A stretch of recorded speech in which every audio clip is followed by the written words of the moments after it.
এবং এই ফেরেশতা তাদেরকে সালাম দেয় এবং তারা ঘোষণা করে উদখুলুল জান্নাতা বিমা কুনতুম তা'মালুন, তোমরা জান্নাতে প্রবেশ করো তোমাদের কর্মের বিনিময়ে, তোমরা যে কর্ম করেছো এটার বিনিময়ে তোমাদের জন্য আল্লাহ তাআলা জান্নাত মঞ্জুর করেছেন এবং আল্লাহর পক্ষ থেকে অতিরিক্ত নিয়ামত দেবেন, সেটা আল্লাহর নিজের ইচ্ছা। হাল ইয়ানজুরুনা ইল্লা আন তা'তিয়াহুমুল মালাইকাতু ইয়াতিয়া আমরু রাব্বিকা, তারা আর কোনো কিছুর অপেক্ষা করে না, বরং তারা অপেক্ষা করে যে তাদের কাছে ফেরেশতা আসুক। তো ফেরেশতা আসলে কি খালি হাতে আসবে? ফেরেশতা আসলে তো আল্লাহর আযাব গজব শাস্তি নিয়েই তারা অবতরণ করবে। তো আর এই আল্লাহর ফেরেশতা শাস্তি নিয়ে আসুক এটারও অপেক্ষা করছে। আমরু রাব্বিকা, অথবা আপনার রবের আদেশ আসুক।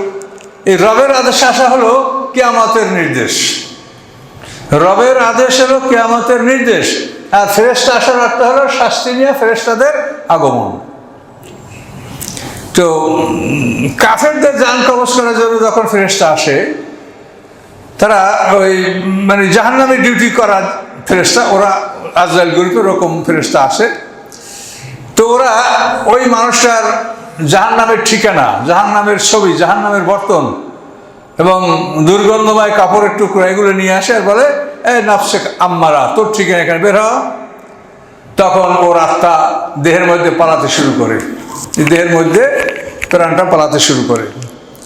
তো ওরা দেহটা যখন পালাতে শুরু করে বের হয় না, এবং ওই সময় সে আল্লাহর উপরে ঈমান আনে আর বলে রব্বিরজিউন, হে আল্লাহ আমার প্রাণটা ফিরিয়ে দেন, লাল্লি আমালু সালিহান ফিমা তারাকতু, এতদিন যে ভালো কাজগুলি আমি রেখে দিয়েছিলাম সেই সব ভালো কাজগুলি এখন থেকে আমি আদায় করব, পালন করব, আল্লাহ আমার প্রাণটা ফিরিয়ে দেন। ওরা প্রাণটা টেনে নিয়ে যাচ্ছে, ফিরিয়ে দেন।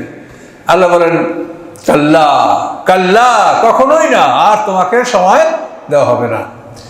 এভাবে যখন ফেরেশতারা বলে বের হ, আর আল্লাহর কাছে ও ক্ষমা চায় এবং ও ঈমান আনে, আল্লাহ বলেন হবে না। তখন এই ফেরেশতারা দুই ভাগে ভাগ হয়ে যায়।